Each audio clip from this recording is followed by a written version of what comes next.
Muy buenas tardes, estimados televidentes y radioyentes. Ayer fue publicada en la Gaceta Oficial de la República el Decreto Ley 41 del 2021 de la creación del Instituto de Información y Comunicación Social, una nueva entidad, organismo de la Administración Central del Estado que tendrá importantes responsabilidades en el ámbito de la información, la comunicación social en el país. ¿Qué es este organismo? ¿Cómo se ha llegado a él? ¿Qué proceso se ha desarrollado? ¿Cuáles son los componentes esenciales de las misiones y de las tareas que debe cumplir? De eso estaremos hablando hoy, informando a nuestro pueblo hoy en esta mesa redonda que tengo el placer de estar compartiendo con el compañero Onelio Castillo Corderí, miembro del grupo de trabajo permanente que trabajó para todo el tema de la creación de este instituto, el desarrollo de la política de comunicación, que se ha venido desempeñando como vicepresidente del ahora extinto Instituto Cubano de la Radio y la Televisión. También me acompaña esta tarde mi colega y compañero Ricardo Ronquillo Bello, presidente de la Unión de Periodistas de Cuba. La UPEC también ha participado de todo este proceso de conformación de la política de comunicación y también de este instituto.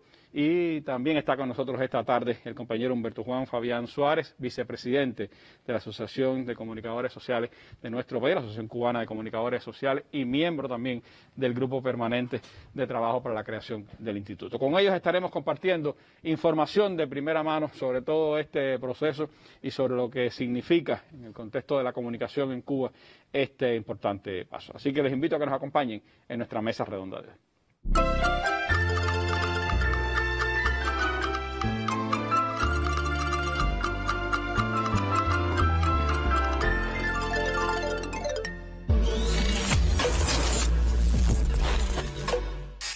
Si usted supiera que comunicar y comunicar bien no es tan difícil, solo debemos entender que estamos comunicando todo el tiempo, desde que nos levantamos de la cama en las mañanas hasta que volvemos a acomodarnos en la almohada en la noche. La comunicación está en todas partes y acompaña a los individuos en todo momento. Un cartel en la calle comunica, un gesto de la recepcionista comunica o incomunica a veces. El funcionario frente a los periodistas o en la calle mientras un ciudadano le pregunta por el bache que no ha arreglado. Señoras y señores, la comunicación en todas partes y en todo momento. Esa es una esencia a incorporar ya.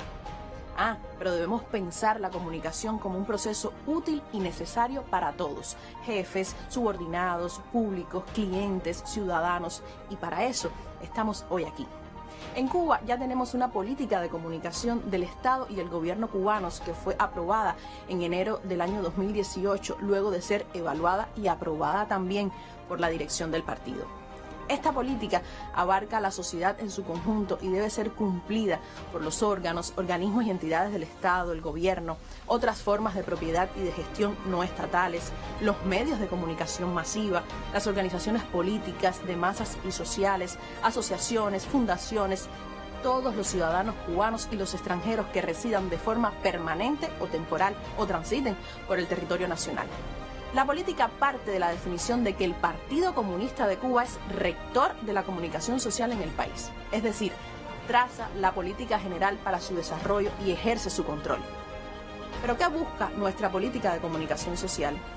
Bueno, contribuir a garantizar el consenso y la unidad nacional en torno a la patria, la revolución socialista y el partido. Potenciar la actuación consciente y protagónica del pueblo en la actualización del modelo económico y social cubano. Priorizar en ello el liderazgo y compromiso de los jóvenes, que se sientan parte del proceso y no simples espectadores.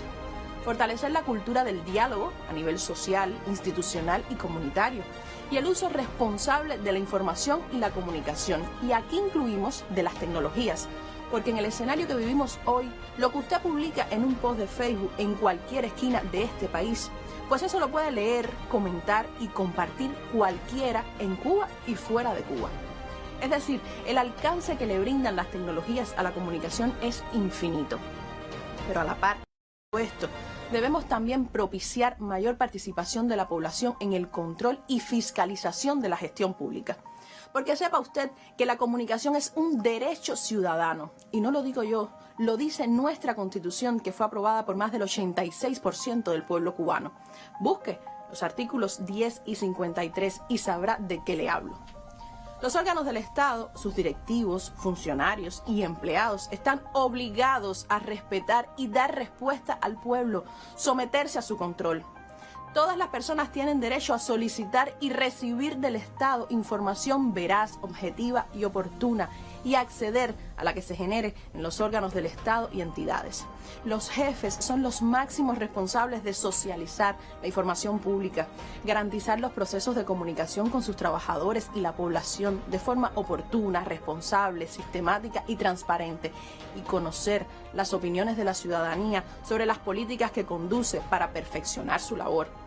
Sobre este principio, la reciente ley número 132 de organización y funcionamiento de las asambleas municipales del Poder Popular y de los consejos populares, entre las atribuciones del presidente de la asamblea municipal, definió dirigir y controlar lo relacionado con la comunicación institucional y el desarrollo del gobierno electrónico, atender el desarrollo del trabajo comunitario integrado y evaluar sus resultados.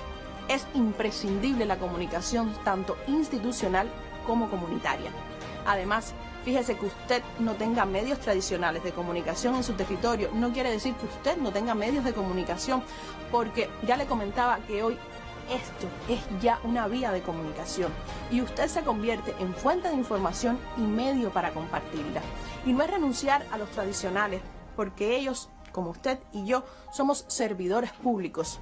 Los medios de comunicación masiva en cualquier formato o soporte tecnológico constituyen un bien y un servicio público con la misión de generar contenidos informativos, educacionales y de entretenimiento. Y deben privilegiar la agenda pública que responde a los intereses de todo el pueblo. Por lo tanto, son espacios que todos debemos utilizar para comunicarnos y sobre todo comunicar nuestra gestión. Y es que la comunicación es un recurso estratégico de dirección del Estado y gobierno, instituciones, organizaciones, empresas y medios de comunicación masiva. Debemos concebir las políticas y planes de desarrollo acompañados de estrategias, campañas, planes y acciones de comunicación. Pero ahora usted se preguntará, ¿cómo hago todo eso? Y fíjese, yo no soy una sabelotodo, pero le daré algunas herramientas. Cada territorio tiene sus características y lo que le funciona a unos, para otros, resulta inútil. Y volvemos a ese lugar, a cualquier lugar del país. Quizás allí funciona el megáfono para informarle a los pobladores que habrá campaña de vacunación para los niños a partir del lunes, pero en los municipios cabecera eso sería fábulas mayas. Cada cual tiene que buscar sus propias maneras, sus equipos de trabajo para la comunicación. Busque diseñadores, periodistas, comunicadores y hasta psicólogos. Ellos lo ayudarán a llegarle mejor a la gente. Incluya en los planes de desarrollo local acciones de comunicación que favorezcan el interés y conocimiento de la gestión, la participación de la ciudadanía, el diálogo con el pueblo y refuercen el papel del delegado de circunscripción. Debemos controlar la implementación de planes de comunicación que acompañen esos proyectos de desarrollo local que resalten la identidad y diversidad cultural del territorio para lograr reforzar el diálogo con el pueblo y estimulen su participación. Y las tecnologías de la información, se los reitero, las tecnologías de la información y la comunicación como plataformas para propiciar la participación ciudadana, elevar el conocimiento y facilitar la promoción de bienes y servicios. En síntesis, gobierno y comercio electrónicos. Ya me voy, pero solo por ahora. Le invito a quedarse con algo en mente. Una esencia más que palabras debemos incorporar como práctica diaria. La comunicación es un recurso estratégico de dirección del Estado y gobierno cubanos, pero debemos aterrizarla a nuestro actuar cotidiano, porque depende de mí, de usted, de todos. Chao.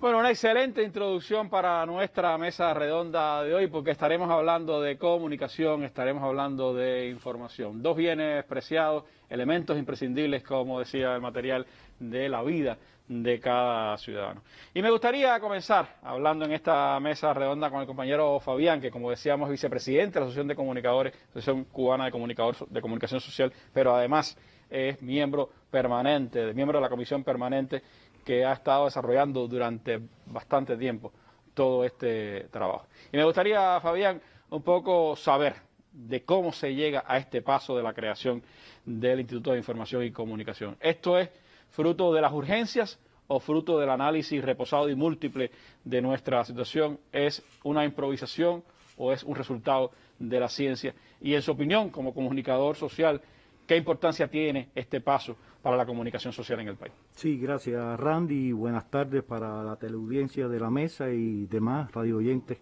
que tiene este programa. Y gracias también por la oportunidad de poder explicarle a nuestro pueblo esta decisión que vio la luz ayer con el decreto de la aprobación, la publicación en la Gaceta Oficial del Decreto Ley 41.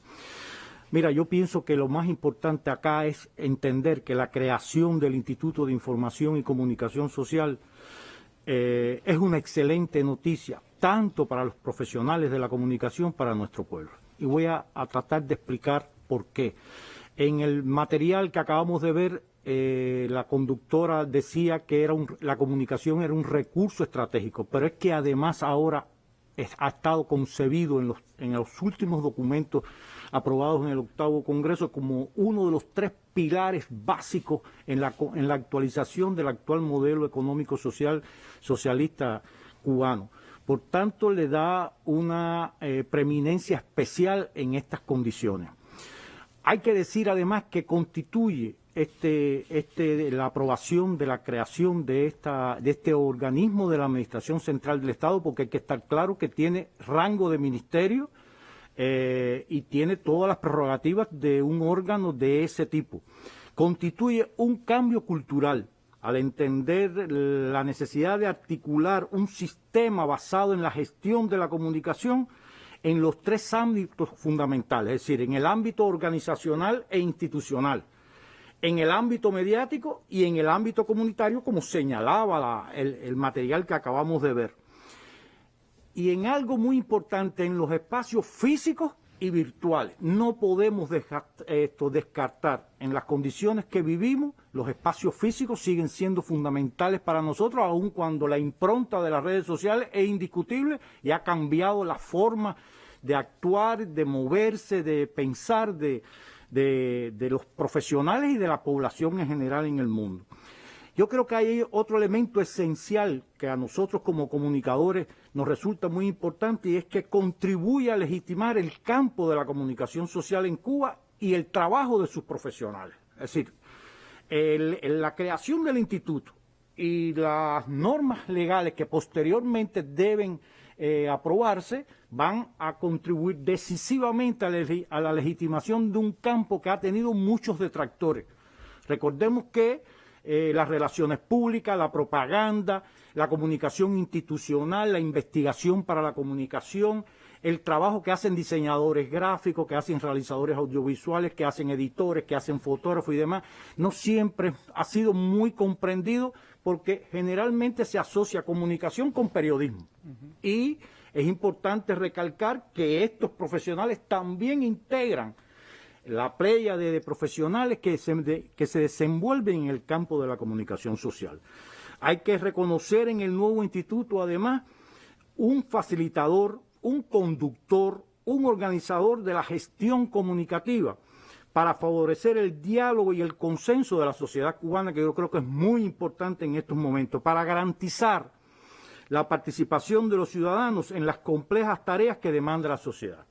Pero a mí me gustaría llamar la atención sobre algo que nos debe llamar a meditación, y es lo siguiente. En un país como el nuestro, que precisa de una más amplia cultura comunicacional, la creación del instituto y la aprobación de las normas legales que implementan la política sobre la cual se habló en el material, no son sinónimos de soluciones inmediatas a los problemas que tenemos de comunicación en el país. Y es todo un proceso que va a ser largo necesariamente y que el instituto va a dinamizar y que las normas van a ayudar a enmarcar en determinadas pautas legales para que todos sepamos por dónde movernos. Pero para que se entienda, ya volviendo al tema de la pregunta que me hacía, de que si esto fue una decisión festinada, que si fue condicionada por algo, para nada. Para entender cómo se llegó el 24 a esta decisión, hay que reconocer 9 años de una extensa e intensa investigación científica, que voy a dar elementos para que se entienda de qué estoy hablando, para definir los objetivos, principios y normas que pautan la política de comunicación del Estado y el gobierno cubano. Es decir, la creación del instituto es el resultado de la aprobación de la política de comunicación del Estado y del gobierno cubano, porque en la propia política se mandata a este grupo al cual pertenecemos nosotros, permanente de trabajo, se mandata para que se estudie la factibilidad de la creación de un órgano que conduzca la comunicación social en el país. Para que se tenga una idea de las cosas que se hicieron, que se investigaron, pero antes déjenme decir algo que me parece importante, la composición del grupo.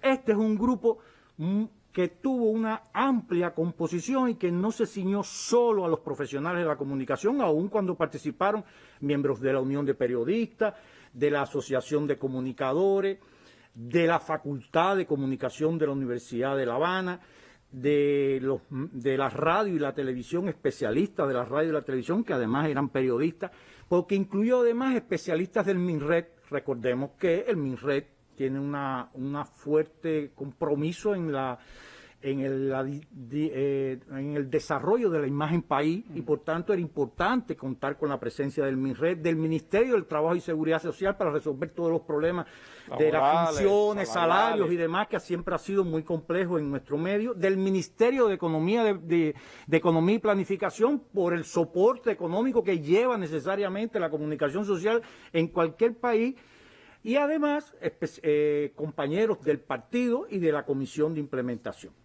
Ahora, para elaborar la propuesta de política, que como les dije se inició en abril del 2013, estamos hablando de casi 9 años, como ya decía, lo primero que se hizo fue revisar todos los planteamientos realizados en el proceso de base del 9º Congreso de la UP y en el Congreso de la Asociación de la UNIAT y de la Asociación Hermanos Ay. Se hizo una revisión completa de todos los pronunciamientos allí para pulsar las opiniones de estas organizaciones y sus profesionales. Se revisaron 82 tesis de licenciatura, maestría y doctorado de la Facultad de Comunicación. Se hizo una amplísima y enjundiosa investigación de derecho comparado que conllevó la revisión de normas legales de América Latina y el Caribe, Estados Unidos, la Unión Europea y en particular España y las autonomías, China, Vietnam y Angola, y referencias de Nueva Zelanda y Australia. Es decir, se peinaron las normas legales que hoy pautan la comunicación social en sus diferentes formas en los 5 continentes. Es decir, no quedó nada. Yo creo que esto es clave, al igual que las constituciones de no menos de 40 países del mundo, para saber cómo la constitución de estos países concebían el fenómeno de la comunicación.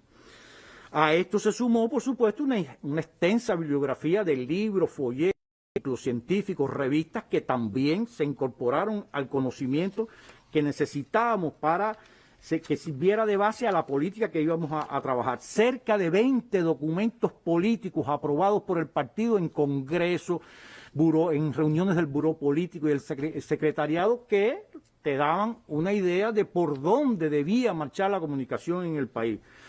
Se hizo una revisión, esto nunca se había hecho en Cuba, una revisión de toda la producción jurídica vinculada a la comunicación social en Cuba, desde principios del siglo XIX hasta el año 2013.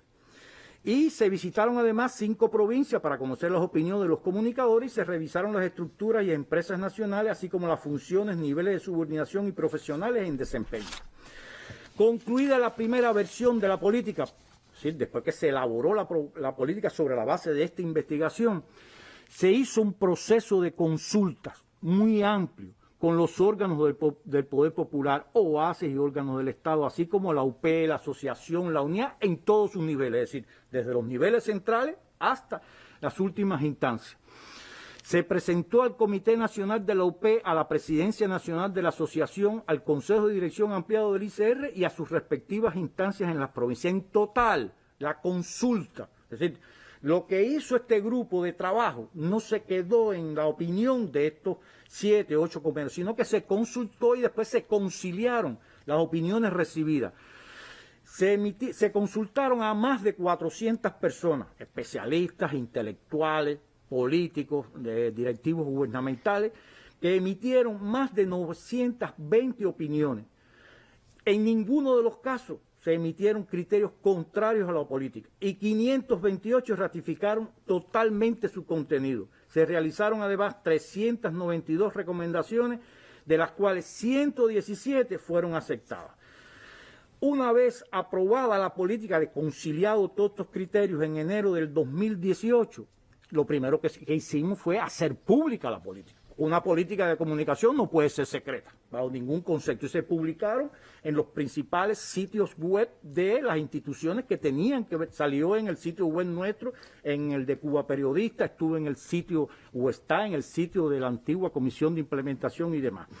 Yo pienso por eso, Randy, que esto no es una decisión, e inclusive hay que decir que la aprobación del organismo, de este organismo de la Administración Central del Estado, estaba en el cronograma legislativo aprobado el año pasado por la Asamblea Nacional. Y lo que se hizo fue cumplir el plazo dado por la Asamblea Nacional para aprobar este decreto ley. Yo creo que esto justifica y demuestra que no es algo apresurado, condicionado por nada, sino que forma parte de un largo y complejo proceso del cual es una parte, porque este proceso continúa con todo un grupo de tareas que debe culminar con la aprobación de las normas legales que pauten la comunicación en Cuba. Un proceso sin duda que está prácticamente en sus gérmenes, pudiéramos decir, a pesar de tantos años de trabajo, porque ahora viene lo más difícil. Pero ¿cuáles son las misiones? ¿Qué objetivos tendrán organismos como este? De eso estaremos hablando ahora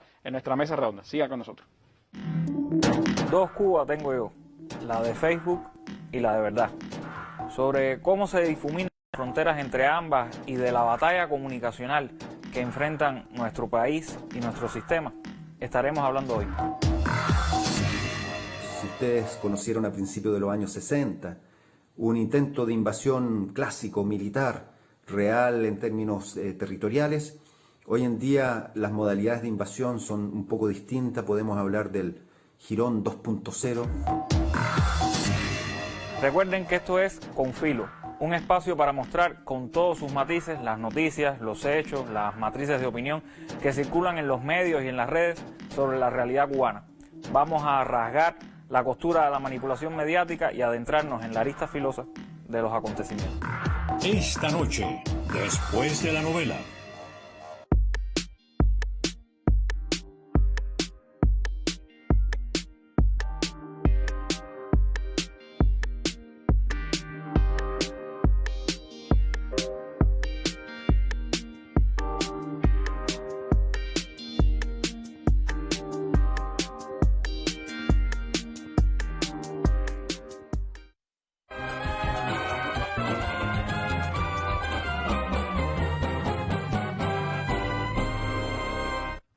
Bueno, ahí explicaba Fabián todos los elementos que se han tenido en cuenta para el desarrollo de la política de comunicación del Estado y el gobierno, y también la creación de este Instituto de Información y Comunicación Social ya desde ayer, pues en vigencia como parte de su publicación ya en la Gaceta Oficial de la República. Quisiera ampliar un poco con el compañero Nelio Castillo Corderí, miembro de este grupo de trabajo permanente para la creación del instituto y quien ha estado fungiendo como primero director nacional de la radio, después vicepresidente del ICRT y por supuesto con amplia experiencia en estos términos, en estos temas de la comunicación. Nelio, ¿cuáles son los elementos políticos, los elementos, pudiéramos decir, de análisis que dan sustento a esta creación del instituto y cuáles han sido las misiones que se le han asignado a este instituto recién creado y cuáles se prevén pudieran ser las principales tareas, los principales objetivos a cumplimentar por esta institución? Sí, gracias Randy, un saludo para ti y para todos los oyentes y televidentes. Yo pienso, Randy, que debemos partir de un elemento que es vital para cualquier análisis, y es que la creación de este nuevo Instituto de Información y Comunicación Social robustece la institucionalidad del país en un campo estratégico para la vida de la nación. Fabián enunciaba algunos elementos primordiales de todo el proceso de gestación de la política y de todo lo que nos ha traído hasta aquí, hasta este momento. Y yo quisiera volver a ese asunto porque creo que es muy importante que nosotros ratifiquemos una esencia y tiene que ver en el liderazgo del partido, en la constitución de ese grupo de trabajo temporal en el año 2013 y cómo el partido, con su audacia de siempre, fue capaz de constituir ese grupo y solicitar que se hiciera una evaluación integral de la gestión comunicacional del país. Recordemos que había un escenario en el 2013 diferente al de hoy, marcado por hechos de otra naturaleza tal vez, pero que sin lugar a dudas iban ya trazando el camino de que nosotros teníamos desde la revolución que constituir una mirada, digamos, más científica, más articulada, más integradora de los procesos de comunicación, que dejaran atrás esa mirada unidireccional, transmisiva, que tuvieran una conceptualización de la comunicación como un proceso estratégico en la dirección del Estado, de sus instituciones, y sobre todo que se fuera fomentando un camino y un trazado jurídico que permitiera acompañar el discurso político del partido durante muchos años desde una plataforma jurídica expresada en resoluciones, en legislaciones, en decretos leyes, etc.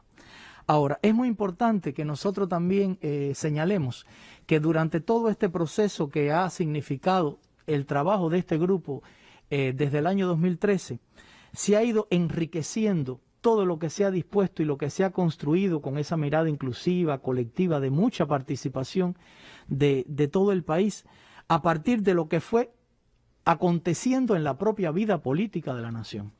Si bien cuando se constituye el grupo hay un elemento que tiene que ver con la celebración en enero del 2012 de la primera conferencia nacional del partido y su mirada profunda al trabajo político e ideológico del país, después se hizo necesario darle un cauce en materia de conceptualización y de camino comunicacional a todo lo que se había proyectado en el 6º Congreso del Partido en materia de los lineamientos de la política económica y social del partido y la revolución. Luego, por supuesto, con esa mirada cualitativamente superior, llegaron los acuerdos emanados del 7º y el 8º Congreso del Partido. Recordemos en el 7º Congreso del Partido la conceptualización del modelo económico y social cubano de desarrollo socialista, en las bases del Plan de Desarrollo Económico y Social y los lineamientos que ya de una manera expresa le daban y dotaban a la comunicación de otra trascendencia en la vida de la nación, tanto en el ámbito político como en el ámbito económico y en el ámbito social. Ahí siempre nosotros, cuando hablamos de estos temas, recordamos el lineamiento 265 que ya convocaba a la implantación de la política de comunicación social del Estado y el Gobierno, realizando las transformaciones funcionales y estructurales que se requiriesen para ello. Y eso fue un elemento muy importante. No tenemos que profundizar en lo que significó el 8º Congreso del Partido y en esa potenciación de la comunicación desde todos los ámbitos, desde todas sus perspectivas y sobre todo ya asumiendo el escenario público digital como un escenario de comunicación real, indispensable para analizar cualquier tema relacionado con la información y la comunicación social. Hay un elemento, Randy, tiene que ver con lo que decías, y es que la proyección de este instituto viene a resumir todo este trabajo que se venía realizando, pero tiene también como premisa la implementación de la política. Si bien cuando se aprueba la política se dice estudiar la factibilidad de crear un organismo que condujera la comunicación social en el país, se hizo ese estudio y el país dispuso la creación del organismo, que es lo que acaba de nacer con el decreto ley número 41 que se promulga en el día de ayer. Hay un elemento también que refuerza todo esto y de alguna manera es el amparo desde el punto de vista político y conceptual de todo esto, que está en la Constitución de la República. La Constitución de la República, en su articulado, defiende muchísimo la información, la comunicación y el conocimiento como derechos ciudadanos y como bien público de la ciudadanía. Y eso hace que en todo lo que se proyecte después se busque implementar eso que se enuncia y se refrenda en la Constitución desde lo jurídico, desde la institucionalidad de un instituto como este que nace y en lo que le sucederá, que serán todas las implementaciones jurídicas en normas, tal y como el país decida oportunamente. Hablabas de qué es el instituto. El instituto en el decreto ley número 41 se define como ese instituto que tiene la misión de conducir y controlar la política de la comunicación social del Estado y el gobierno cubanos, proponer su perfeccionamiento, así como contribuir a fomentar la cultura del diálogo y el consenso en la sociedad cubana. Pero hablabas, Randy, de lo que eso significa. Hay que vertebrar esa misión, hay que darle cuerpo a esa misión y ese cuerpo a esa misión se da precisamente a partir de esas tareas.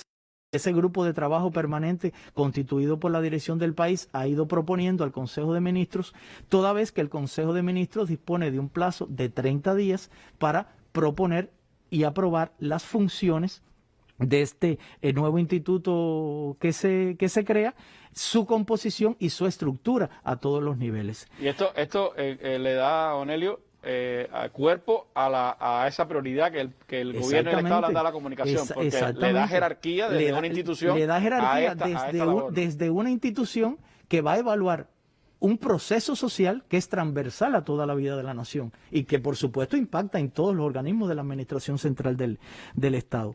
Ahora, hay un elemento y tiene que ver con estos temas que manejabas y son esas tareas que hoy se están considerando vitales en la vida del instituto. Uno de esos elementos es la dirección metodológica de la ejecución de la comunicación social en los órganos del Estado, los organismos de la Administración Central del Estado, los órganos locales del Poder Popular, los sectores estatal y no estatal, las organizaciones y formas asociativas. La gestión y desarrollo de investigaciones sociales en los ámbitos de la comunicación social.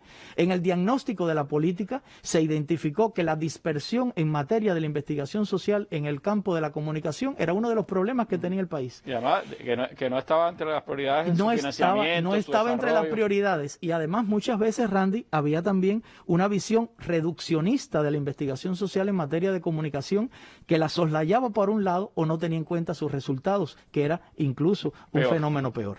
Hay otro elemento que tiene que ver con la superación de los profesionales relacionados con la comunicación social. No es un fenómeno nuevo que tanto la UP como la Asociación de Comunicadores Sociales distinguió los fenómenos de desprofesionalización que estaban aconteciendo hacia el interno de la vida de nuestros medios y de todo el entramado comunicacional del país y por lo tanto que este instituto se encargue también de esa superación coordinada con una mirada estratégica de estos fenómenos va a ser un elemento de mucha trascendencia. Hay otro tema que es la coordinación, el impulso de la inclusión de contenidos diferenciados sobre comunicación social en los distintos niveles de enseñanza. Estamos pensando en que tiene que producirse una transformación cultural también desde el punto de vista comunicacional en nuestra sociedad, en todos los actores, pero eso también hay que lograrlo con estudio, con capacitación y por eso es muy importante también que este instituto trace esa pauta de la superación y de la capacitación en los distintos niveles de enseñanza. La coordinación de la planificación de los recursos humanos, materiales y financieros para el funcionamiento y el desarrollo de la comunicación social. A esta altura el país no puede seguirse dando el lujo de que en algún lugar se subestime el valor de la comunicación social o que restricciones presupuestarias anulen el fondo y el financiamiento para lograr proyectos en esta materia. Hasta hoy no había una entidad que pudiera discutir, por ejemplo, con el Ministerio de Economía cuáles son los presupuestos, cuáles son los recursos materiales que debe tener la comunicación. Eso se hacía de manera fragmentada y por lo tanto no daba una capacidad real al proceso de comunicación. Y entonces eso de alguna manera generalizaba la anarquía de que cada cual a partir de su visión, que muchas veces era una visión inferior de estos procesos, simple y llanamente cancelaba esos presupuestos o no tenía en cuenta la propia demanda de profesionales. También se ha hablado de lo que ha pasado en muchos organismos que no tenían las estructuras de comunicación diseñadas con el nivel de rigor y de preponderancia que debían tener y todo eso ha sido un proceso que este nuevo organismo va a encauzar definitivamente. Hay otros temas que tienen que ver con la gestión de la marca país, lo que eso significa para la vida de la nación en el orden económico, en el orden social, en el orden político y un elemento no menos importante que es la coordinación de las acciones de comunicación que tributan a la identidad y a la imagen Cuba. nosotros tenemos que lograr una articulación total en todo el sistema comunicacional del país, en el ámbito mediático, en el ámbito institucional y en el ámbito comunitario, en el fomento de esa identidad, en el enriquecimiento de esa identidad, que no es más que ese valor espiritual y esa dotación espiritual que tiene la nación. Que son elementos imprescindibles que le dan cuerpo a esta decisión del surgimiento del Instituto de Información y Comunicación Social, tareas que son imprescindibles en el contexto cubano de hoy y que van más allá incluso de la realidad más cercana a nosotros, porque la imagen país no solo tiene que ver con nosotros, tiene que ver también con cómo nos ven en el mundo, y creo que ahí está, por supuesto, una misión extraordinaria que tiene este instituto, y sobre todo creo que le da cuerpo a esa articulación necesaria de la comunicación desde el Estado y el gobierno con sus destinatarios principales, que somos cada uno de nosotros, que es el pueblo, y que pasa por ese proceso necesario también de darle jerarquía al proceso de comunicación en nuestro país. ¿Cuánto de eso pues también articula el ámbito de la información, de la necesaria vinculación de las fuentes con la prensa, con los medios? ¿Cuánto de importancia tiene todo el aporte que le ha dado pues nuestros medios de comunicación a este debate? De eso hablaremos ahora con el presidente del UPEC. Siga con nosotros aquí en la Mesa Redonda. Este jueves en la Mesa Redonda, el decreto ley sobre telecomunicaciones, tecnologías de la información y la comunicación y el uso del espectro radioeléctrico. Directivos del Ministerio de Comunicaciones y expertos legales comparecerán este jueves en la Mesa Redonda para ampliar detalles sobre el decreto ley 35 del 2021 y los decretos y resoluciones conexos. Cubavisión Internacional, Canal Caribe, Rebelde, Radio Habana, Cuba, los canales de YouTube de la Mesa Redonda y la Presidencia y las páginas de Facebook de la Mesa Redonda, Cuba Debate y la Presidencia transmitirán en vivo este programa a las 6:30 pasado meridiano. El canal educativo lo retransmitirá al final de su emisión del día. Mesa Redonda, más allá de la noticia.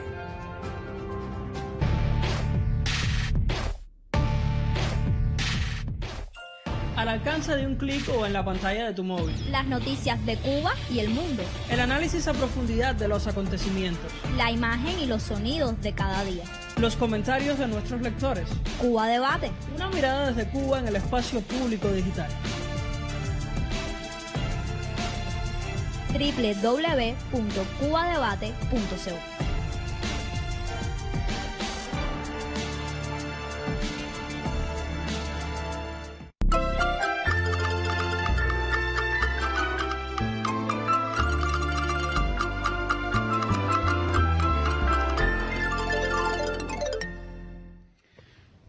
Bueno, ayer en nuestro espacio la población, nuestro pueblo, pudo apreciar el debate franco, honesto, abierto de los periodistas cubanos, de la Unión de Periodistas de Cuba, con el presidente, primer secretario del partido de nuestro país, y pudo apreciar esa urgencia, esa visión que nuestros medios de comunicación le están dando al proceso de comunicación y especialmente al impacto que tiene que tener en nuestra sociedad la comunicación social y la información.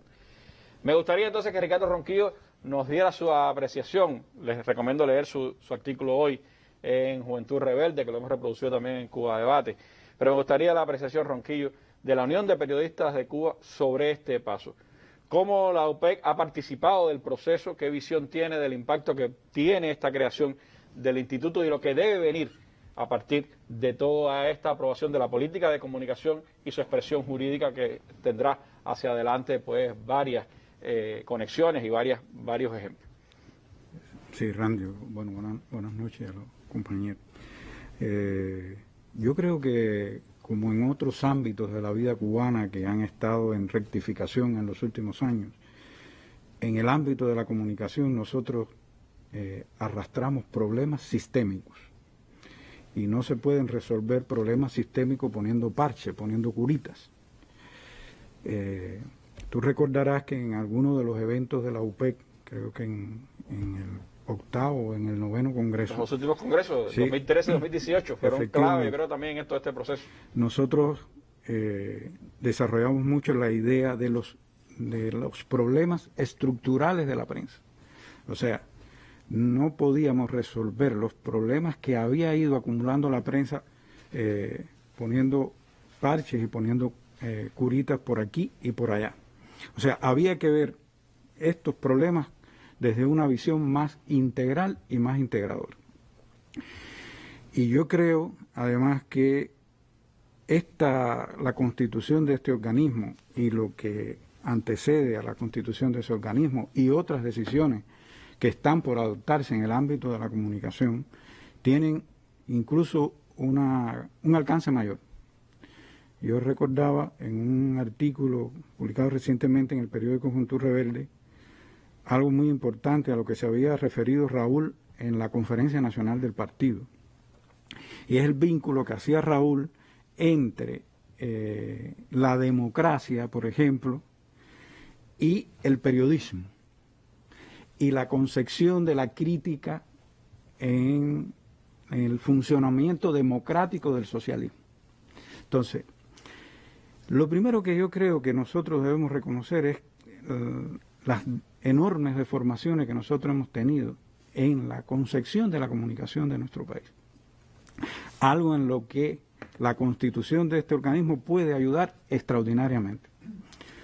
Usted no va a resolver estos problemas tal como planteaba Fabián de la noche a la mañana. O sea, los problemas que se han acumulado en la comunicación y el periodismo en Cuba no los vamos a resolver con la constitución. Claro, una estructura no va a resolverlo, pero puede impulsar acciones importantes. Pero sin esa estructura no lo hubiéramos tal vez podido resolver, porque la estructura le va a dar coherencia a una política que ha sido discutida, analizada por muchos factores de la sociedad cubana, y que si no hay una estructura que la haga cumplir, que le dé cuerpo, que la impulse, que la controle, que la estimule, por supuesto que sería imposible.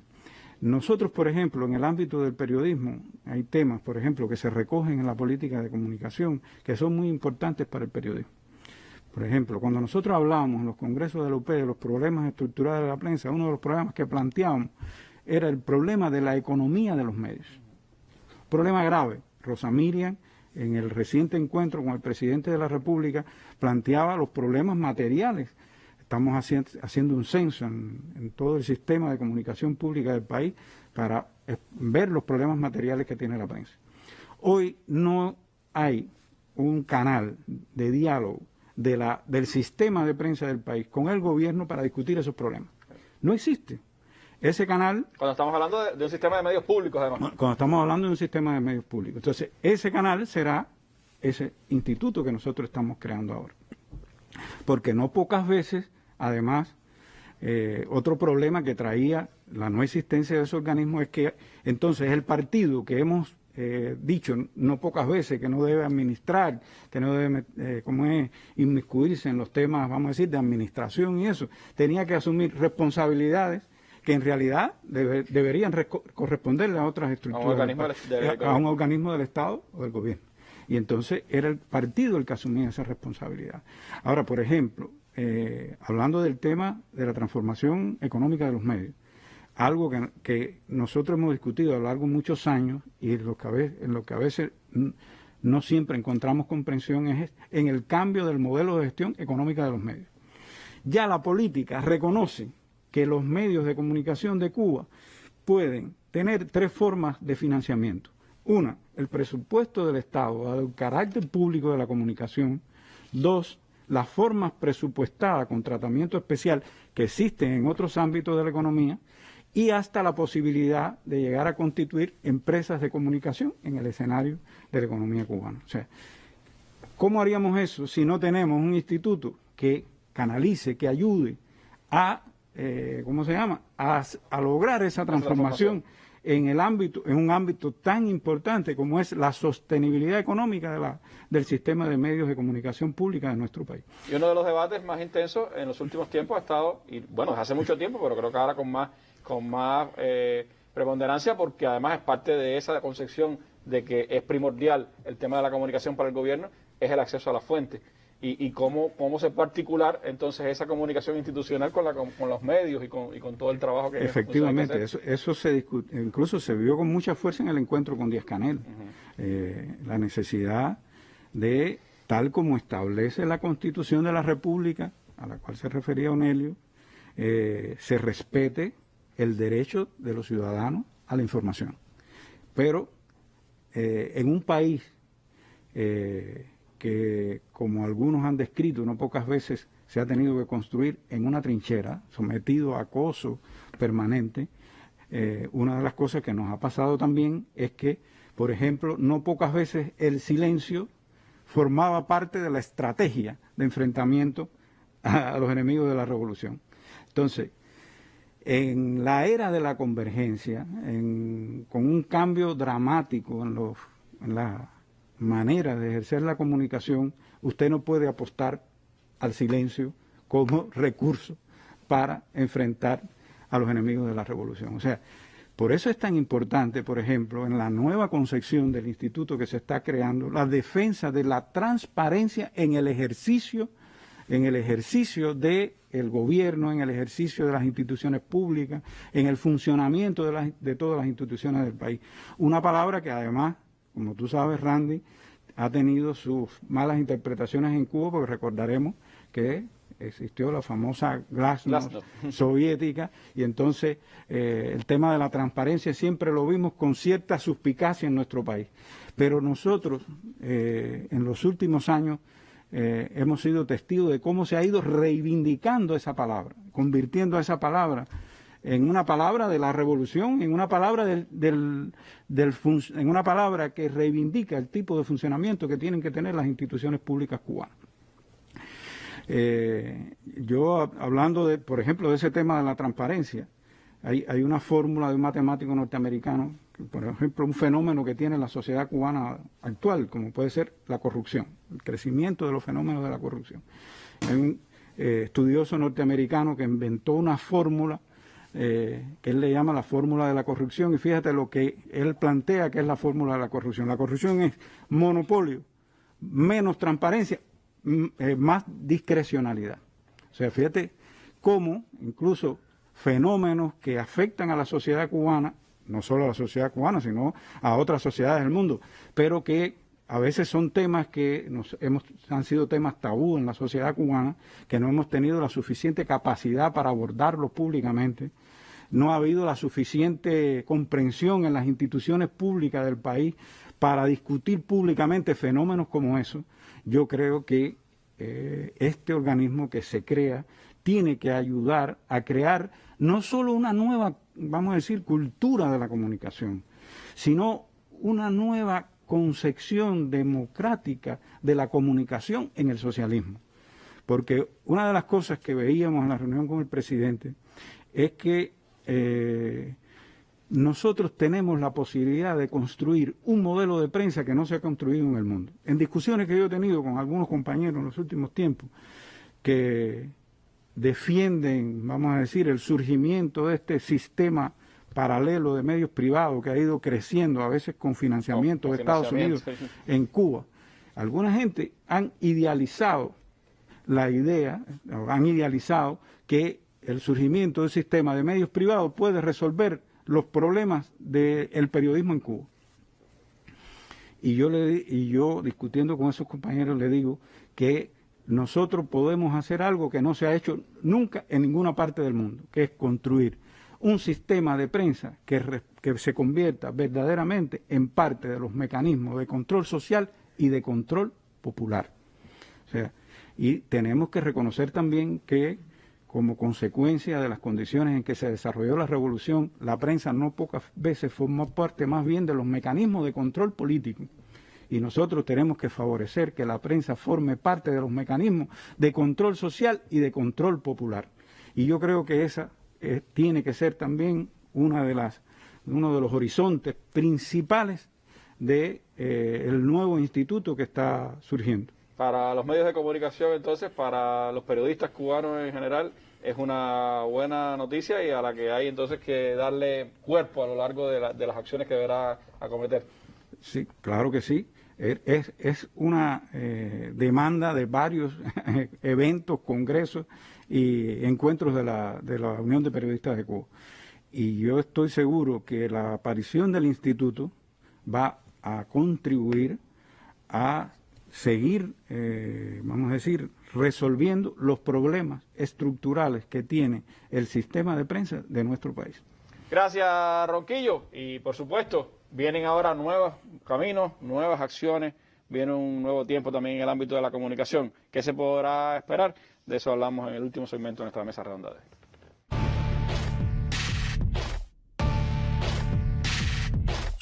Un espacio para el análisis de los más importantes acontecimientos de Cuba y el resto del mundo. Más de 20 años con la participación de reconocidos analistas y personalidades. Mesa Redonda, más allá de la noticia.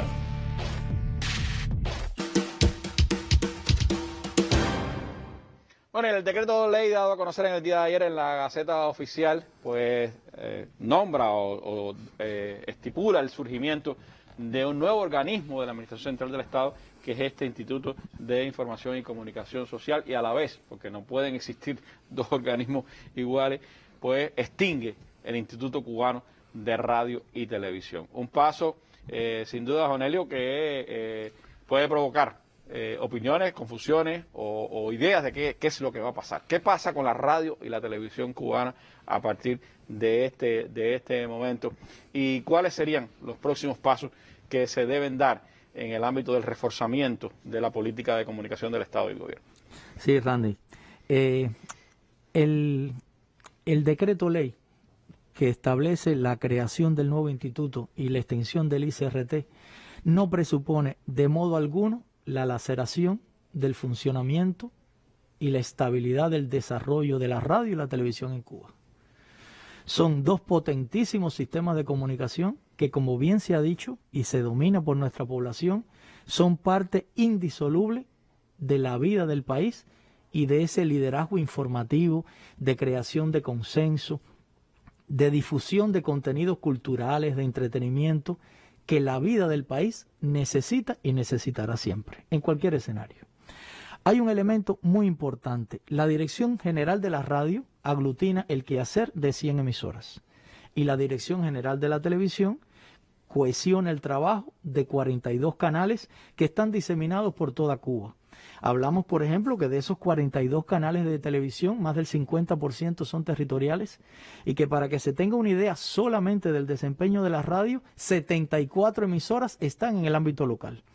Es decir, están allí, en ese lugar más cercano a la vida de la comunidad, con una misión de muchísimo privilegio en ese trabajo de rendición de cuentas, de control popular, de participación, que a veces nosotros lo tenemos presente en la vida de los medios territoriales y no lo logramos de una manera similar a nivel de los grandes medios nacionales. Hay un elemento que quizás también, como dice Randy, puede ser objeto de inquietud, puede ser objeto de duda. No, el funcionamiento de la radio y la televisión, con esta creación del instituto, lo que recibe es un espaldarazo para seguir creciendo cualitativamente.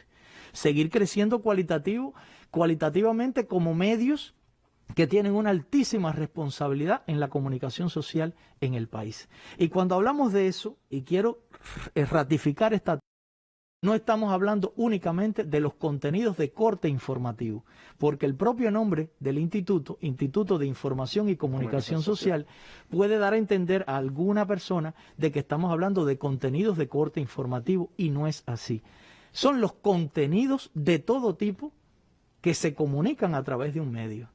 Y cuando hablamos de esos contenidos que se comunican a través de un medio, no se habla solamente de esos contenidos, sino también de sus hacedores.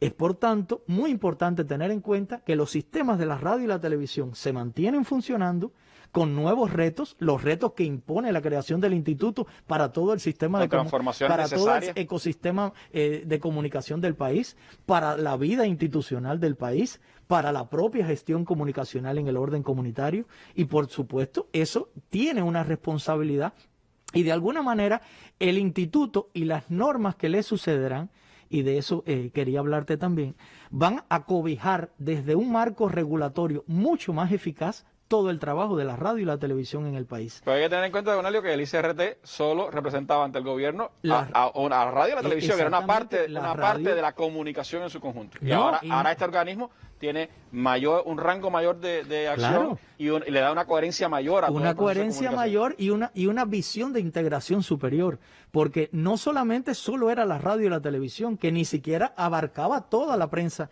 del país, toda la comunicación mediática, no ya hablar de la comunicación institucional o la comunicación comunitaria, es que ni siquiera en el ICRT estaba todo el proceso de generación de contenidos en el orden mediático en el país. Eso es un elemento muy importante y creo que todo este proceso que ahora se está gestando y se está desarrollando establece, Randy, que el ICRT se vaya extinguiendo a partir de los procedimientos y las disposiciones legales que el país tiene establecido en estos casos. Para un organismo no es la primera vez que un organismo de la Administración Central del Estado se extingue en Cuba. Hay una plataforma de qué hacer ante esos casos, cómo se establece, cómo se diseña todo el proceso.